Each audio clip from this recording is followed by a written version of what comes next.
ناظرین، ایک ایسی رات جو انعام ملنے کی رات ہے، جسے لیلۃ الجائزہ کہا جاتا ہے۔ مانگنے کا مزہ آج کی رات ہے۔ روایتوں میں آتا ہے کہ اللہ کریم فرشتوں سے ارشاد فرماتا ہے، فرشتوں اس مزدور کے بارے میں کیا کہتے ہو کہ جس نے مزدوری پوری کی ہو؟ فرشتے کہتے ہیں کہ میرے مولا اس کی مزدوری پوری ملنی چاہیے۔ تو ارشاد ہوتا ہے کہ میں نے آج کی رات ان سب کی بخشش فرما دی۔ جی ہاں، سب کی بخشش اور مزدوری ملنے کی رات کون سی رات ہے؟ یہ لیلۃ الجائزہ، یہ انعام کی رات، یہ عید الفطر کی رات ہے، جس کو ہم نارملی چاند رات کہتے ہیں۔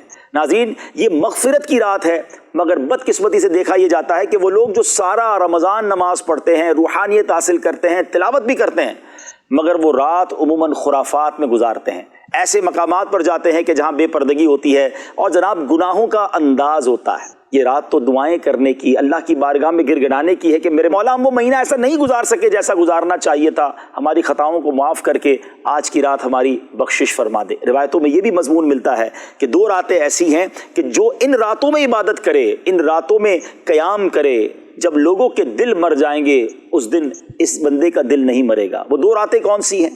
فرمایا لیلۃ الجائزہ یعنی عید الفطر کی رات، اور بقرہ عید سے پہلے جو رات آتی، یعنی دونوں عید سے پہلے کی جو راتیں ہیں یہ عبادت کی راتیں ہیں۔ تو ناظرین، اس بار یہ رات آپ نے ضائع نہیں کرنی ہے۔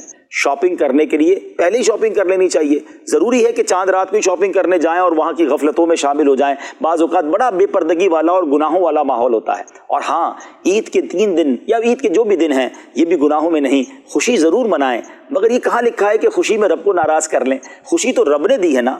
آج ایک فارمولہ یاد کر لیں، ہم نے خوشی ایسے منانی ہے کہ میں بھی راضی، میری فیملی بھی راضی، اور خوشی دینے والا مولا بھی راضی۔ ایک سوال کروں آپ سے، ذرا سوچیے وہ کیسی خوشی ہے، وہ کیسی سیلیبریشن ہے کہ میں تو خوش ہو رہا ہوں، میری فیملی یا دوست بھی خوش ہو رہے ہیں، مگر جس نے خوشی دی ہے، جس نے نعمت دی ہے، وہ ربی مجھ سے ناراض ہو جائے۔ تو ایسی خوشی نہیں منانی۔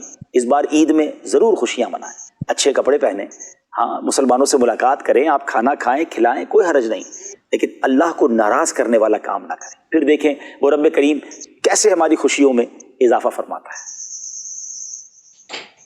خبر کی